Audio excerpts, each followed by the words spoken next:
চর এলাহি ঘাট নামে ঘাট হলেও এখানে নেই কোনো পাকা শান বাঁধানো অবকাঠামো। তবুও প্রতিদিনই এই ঘাট দিয়েই উড়িরচর দ্বীপ থেকে হাজার হাজার মানুষ যাতায়াত করেন। শুধু মানুষ নয়, উড়িরচর দ্বীপের নিত্যপ্রয়োজনীয় সকল মালামাল, খাদ্য, পণ্য, জীবনযাত্রার উপকরণ সব কিছুর আসা যাওয়া এই নৌঘাটকেই কেন্দ্র করে। এই ঘাটের দৃশ্য দেখলেই স্পষ্ট হয়ে ওঠে উড়িরচর দ্বীপের মানুষের জীবন কতটা সংগ্রামের।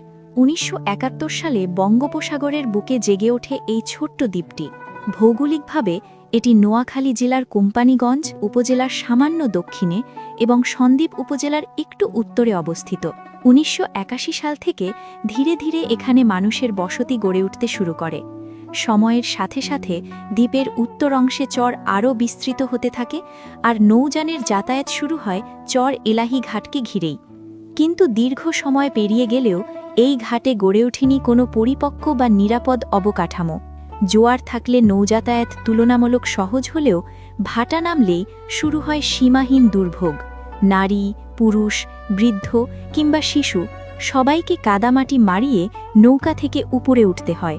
এই দৃশ্য কোনো কল্পকাহিনী নয়, এটি উড়িরচর দ্বীপের মানুষের প্রতিদিনের বাস্তবতা।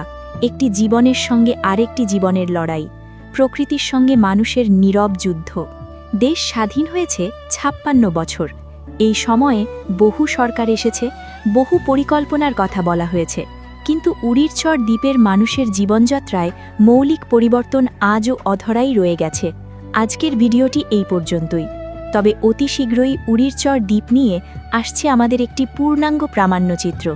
একটি ভিডিওতেই তুলে ধরার চেষ্টা করব উড়িরচর দ্বীপের মানুষের সংগ্রামী জীবনের গল্প, এই দ্বীপের প্রাকৃতিক রূপ ও বৈচিত্র্য এবং এখানকার যোগাযোগ ব্যবস্থা, শিক্ষা ও স্বাস্থ্য ব্যবস্থার বাস্তব চিত্র।